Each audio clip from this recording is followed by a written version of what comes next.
closer. This is a beast. Before this, you got the role. What is your opinion, or how you take all the Harry Potter? Oh, I love the Harry Potter films. I saw all of them in the cinema, and I hadn't read the books, but I loved the world, and I loved how transporting it was, and just how detailed and how obviously magic the whole world that J.K. created was, and all the characters that she had in How Those World were so specific and brilliant, as played by all the actors that played those roles in those films. So when I heard that she had made an original, written her first script, and it was an original story, not really based, I mean, there is a book called Fantastic Beasts and Where to Find Them, but it's just a compendium of creatures. There's no narrative around it. So when I heard that she had created this whole world and it was going to be set in New York and in the 20s, I just thought, yeah, what an exciting prospect. And then I read the script and loved it, and here we are. Impound that case, Graves.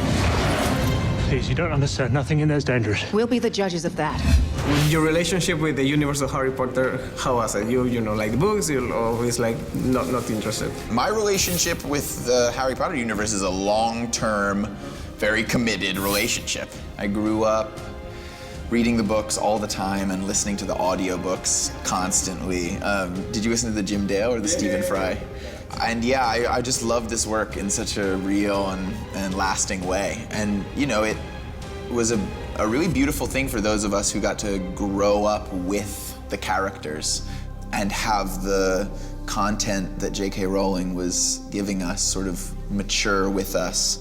The content become heavier, more confrontational, and come closer and closer to our world, which I feel almost that Fantastic Beasts is just another extension of, you know. I have seen a vision of immense power.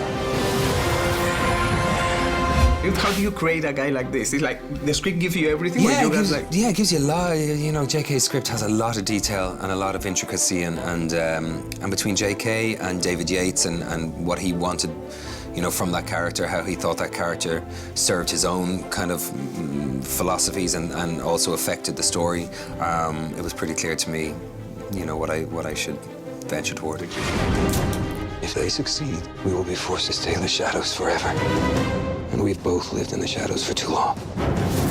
I really enjoy your performance. It's like you can tell all the process of the character, and at the beginning you're like, you know, like this, very, you know, and then explode. So everything was on the script. How do you build a character like that?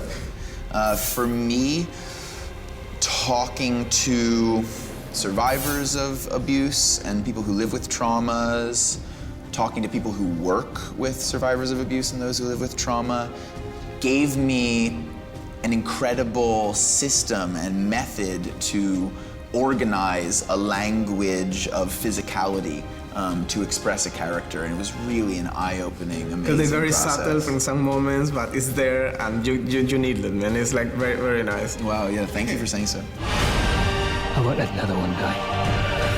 I refuse to bow down any longer. How do you give life to a wizard? Oh, I mean, wizards are much like us, just they have this magical component that human beings struggle with, maybe have internally, but struggle with from time to time. So I didn't approach it, you know, you just approached it like, you approach anything really, whether it's a small film or a big film, a mere mortal or a wizard, you kind of approach it with the same thing and allow the script to dictate, you know, your feelings and thoughts on the character. Time is running out, as just commanded.